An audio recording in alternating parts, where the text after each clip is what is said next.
Hello friends, मैं फिर से आ चुका हूं आप लोगों के लिए एक नए एपिसोड के साथ। तो हेलो गाइस, मैं हूं राज और आप लोग देख रहे हैं राज द स्टोरी। तो आज का वीडियो शुरू करने से पहले मैं आप लोगों को बता दूं, अगर आप लोग चैनल पर नए आए हो तो प्लीज़ चैनल को लाइक, सब्सक्राइब एंड कमेंट जरूर कर देना। तो शुरू करते हैं आज का स्टोरी, तब तक के लिए बाय बाय। CH-216 ओलंपस में आगमन। नीदरलैंड के हरे भरे घास के मैदानों के ऊपर आसमान में एक दरार दिखने लगी और उसके अंदर से 4 आकृतियां बाहर निकली।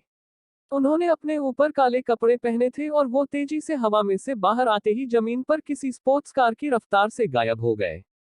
उन लोगों में से एक के हाथ में नीले रंग की छड़ी थी और वह मैदान के एक सिरे की ओर जाने लगा जिस ओर डार्क फॉरेस्ट की पर्वत श्रृंखला बढ़ी हुई थी। वहां पहुंचते ही उस आदमी ने एक पहाड़ी के चट्टान के ऊपर अपना हाथ रखा और वहां एक सुरंग नजर आने लगी। चारों लोग उस सुरंग में कूद गए और कुछ ही देर में गायब हो गए। इधर भारत में शौर्य ने अपने सभी घर वालों और परिवार वालों से बड़ी ही जल्दबाजी में मुलाकात की और फिर अद्विका को लेकर यूरोप के लिए निकल गया। लेकिन उसने प्लेन की बजाय यहाँ खुद उड़कर जाना बेहतर समझा और वह अद्विका के साथ आसमान में पूरी रफ्तार के साथ उड़ गया। शौर्य को अच्छे से पहले ही पता था कि अद्विका अब उसे किसी भी हाल में अकेला नहीं छोड़ने वाली, तो उसने उसे भी अपने साथ ले लिया और आसमान में उड़ गया। कुछ घंटों के हवाई सफर के बाद शौर्य और अद्विका आइसलैंड देश, जो एक टापू है, वहां उतर गए। जब शौर्य नीचे उतरा तो उसने अपनी चेतना को चारों ओर फैलाया और किसी चीज को ढूंढने लगा और उसे वह जगह कुछ मिनट बाद मिल गई। उसने अद्विका को देखते हुए कहा, जरा इस देश में थोड़ा चलकर सफर करते हैं। मुझे यहाँ के नज़ारे बहुत अच्छे लगे। शौर्य की बात सुनकर अद्विका भी खुशी से झूम उठी। उसने भी अपना सिर हाँ में हिलाया और शौर्य के साथ चलते हुए उनके नजदीक वाले गांव में चली गई। यहाँ आते ही वहां के स्थानीय लोगों ने अद्विका और शौर्य को बड़े ही अजीब नजरों से देखा, क्योंकि उनकी शक्ल से साफ पता चल रहा था कि ये दोनों नॉर्डिक तो बिल्कुल भी नहीं थे। इस देश के लोगों को नॉर्डिक वंश के लोग माना जाता है और भारतीय इतिहासकार कहते हैं कि भारत में जो आर्यन आए थे वो सभी इसी जगह के निवासी थे। पर जब शौर्य ने इन लोगों को देखा तो उसे लगा कि इनकी आभा भारतीयों से मिलती है और ऐसा भी हो सकता है कि कुछ भारतीय यहाँ भारत से आकर रह गए हों। क्योंकि जब उसने इस देवताओं की विरासत को पाया तो फिर ये देवता और विरासत जो भारतीय भूखंड पर हजारों सालों से थी वो कहाँ से आई। अगर ये नॉर्डिक हमारे पूर्वज होते तो उनके पास हमसे भी ज्यादा उन्नत ज्ञान होता। इसका मतलब है कि कुछ भारतीय वंश के लोग भारत से इन जगहों पर आ गए और हमेशा के लिए यहाँ के मूल निवासी बन गए होंगे। शौर्य ने फिर अपने ख्यालों को दिमाग से निकाल दिया और वह अद्विका का हाथ पकड़कर वहां के रेस्टोरेंट में चला गया। यहाँ आते ही उसे मांस को भुने जाने की उग्र गंध आई। तभी वेटर जो हर टेबल पर वाइन और मांस परोस रहा था वह शौर्य के पास आ गया। शौर्य ने उस गोरे आदमी को ध्यान से देखा और उससे इंग्लिश भाषा में यहाँ मिलने वाली शाकाहारी भोजन की डिश लाने के लिए कह दिया। शौर्य के इस ऑर्डर पर उसने मुस्कुराते हुए शौर्य से इंतजार करने के लिए कहा और किचन में चला गया। कुछ देर बाद उसने अपने साथ कुछ प्लेट भरकर हरी सब्जियां और फलों की प्लेट लाई।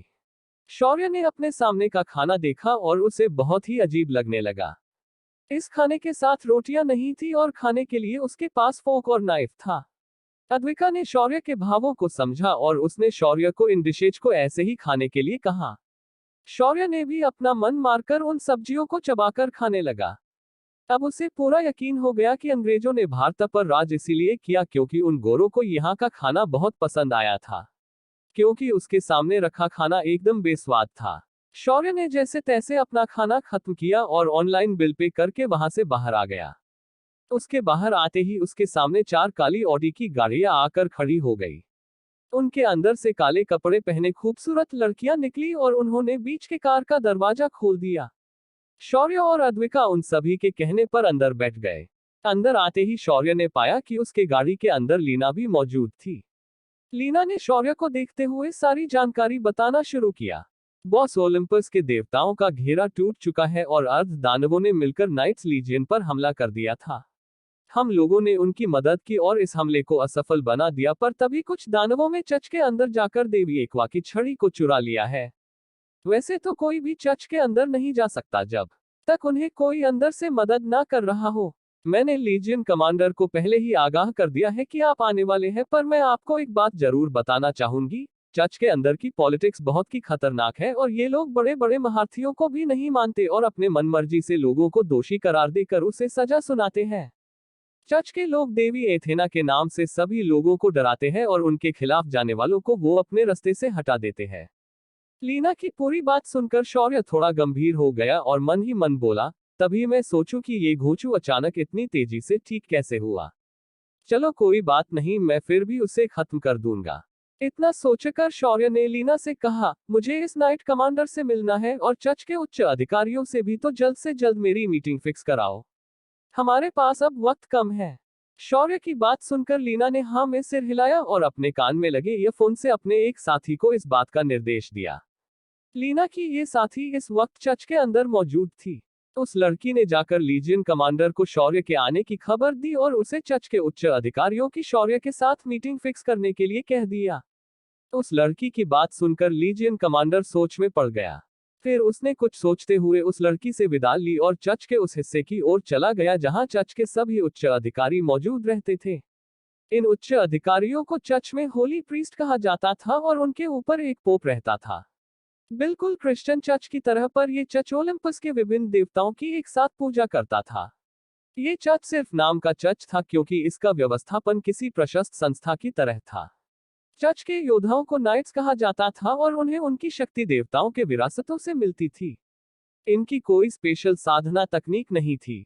ये बस अपने शरीर में मिले देवताओं की शक्ति को, शारीरिक बाहुबल को बढ़ाकर नियंत्रित करते थे और फिर अपनी ताकतों को बढ़ा लेते थे। शौर्य गाड़ी में बैठकर लीना से चर्च की पूरी जानकारी ले रहा था और लीना उसे सब कुछ बता रही थी। शौर्य को एक बात साफ समझ आ चुकी थी कि चर्च के अंदर भी शंभाला की तरह कली का कोई प्यादा बैठा है, या फिर कह सकते हैं कि कई प्यादे यहाँ बैठे हैं।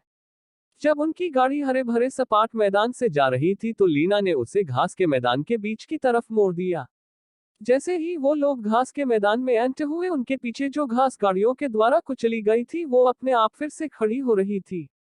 शौर्य तुरंत समझ गया कि यहाँ कोई फोल्डेड स्पेस है, बिल्कुल शंभाला की तरह। और अगले ही पल ये सच साबित भी हो गया।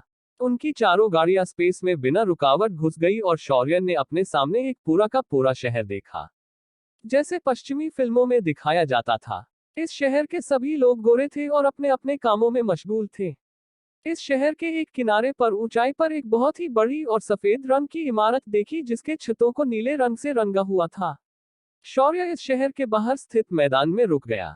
लीना ने अपना हाथ घुमा दिया और चारों गाड़ियों को उसे मिले हुए स्पेस स्टोरेज रिंग में भर दिया। शौर्य उसके बाद उस शहर में आ गया। पहले तो शहर के लोग उन्हें अजीब तरह से देख रहे थे, पर जब उन्होंने लीना को शौर्य के साथ देखा वो तुरंत समझ गए और अपने अपने काम में लग गए।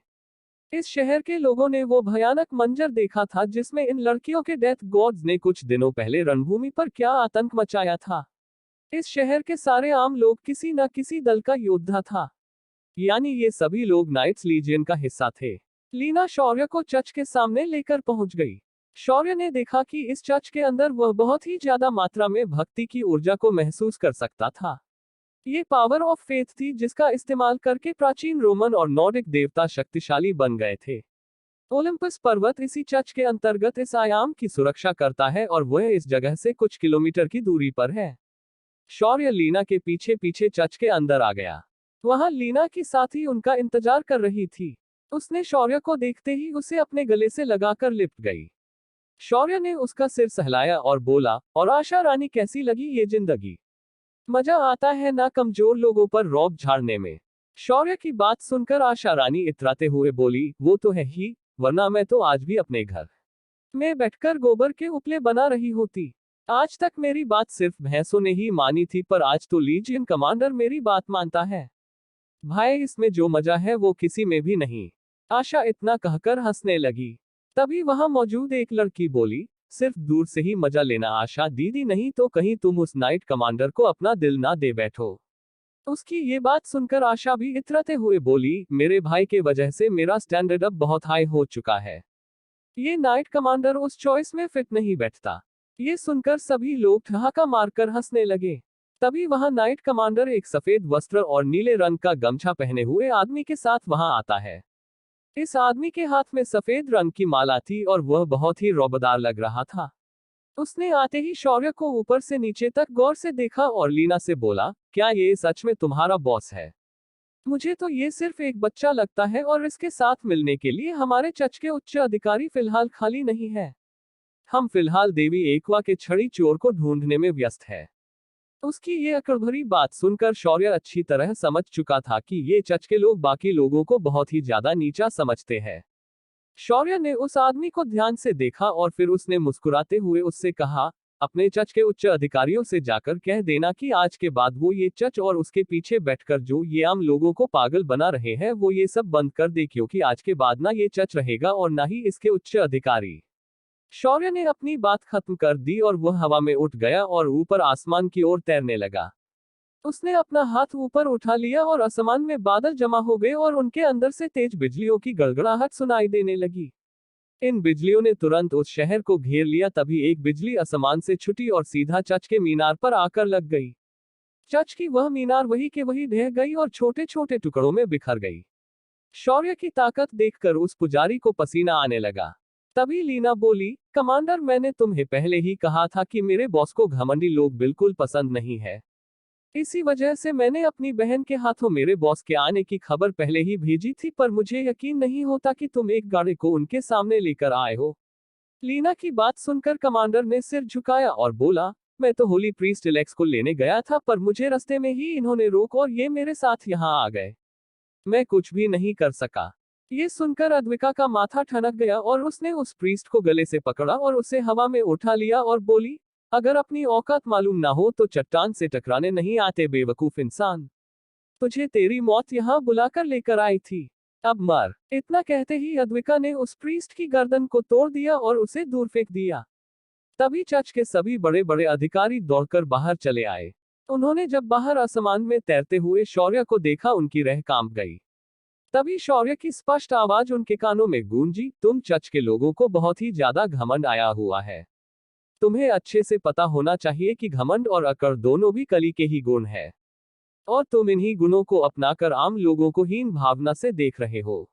अब इसके बाद मुझे नहीं लगता कि अराजकता की जड़ बन चुका चर्च अब देवताओं की सेवा करने के लायक है, इसीलिए मैं इस चर्च का अंत करने जा रहा हूँ। तभी एक तेज और घबराहट से भरी आवाज सुनाई दी, रुक जाए लॉर्ड, जरा ठहरिए, आपको कोई गलत फहमी हुई है। आप कृपया रुक जाए और हमारी बात कर ध्यान से सुनिए।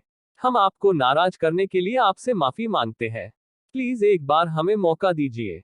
नीचे बैठे चर्च के उच्चाधिकारियों की ये करुणा भरी पुकार सुनकर शौर्य ने अपना हाथ नीचे किया और बोला, जाओ और अपने पोप को बुलाओ। मुझे अभी के अभी उनसे बात करनी है। शौर्य का आदेश सुनते ही एक होली प्रीस्ट खड़ा हुआ और हाथ जोड़कर बोला, हमारे पोप अब चल फिर नहीं सकते, वो इस वक्त अपने बिस्तर पर लेटे हुए हैं। आप कृपा करके हमारे साथ चले, हम आपको उस तरफ लेकर जाएंगे। ये सुनकर शौर्य का गुस्सा शांत हो गया और वह नीचे आ गया। उसने वहां मौजूद सभी होली प्रीस्ट को देखा और फिर उसकी नजर एक होली प्रीस्ट के ऊपर अटक गई। शौर्य की नजरों को खुद पर देखकर उस होली प्रीस्ट की धड़कनें अचानक तेज हो गई और वह हौंफने लगा। उसकी ऐसी हालत देखकर शौर्य के चेहरे पर एक कातिल मुस्कान बिखेर गई। क्या देखा था शौर्य ने उस प्रीस्ट में जो उसे देखकर वह मुस्कुरा रहा था? क्या शौर्य चर्च के लोगों को अच्छा सबक सिखाएगा? क्या शौर्य चर्च के अंदर कोई सुधार कर पाएगा? क्या पोप के बीमारी के पीछे किसी का हाथ है?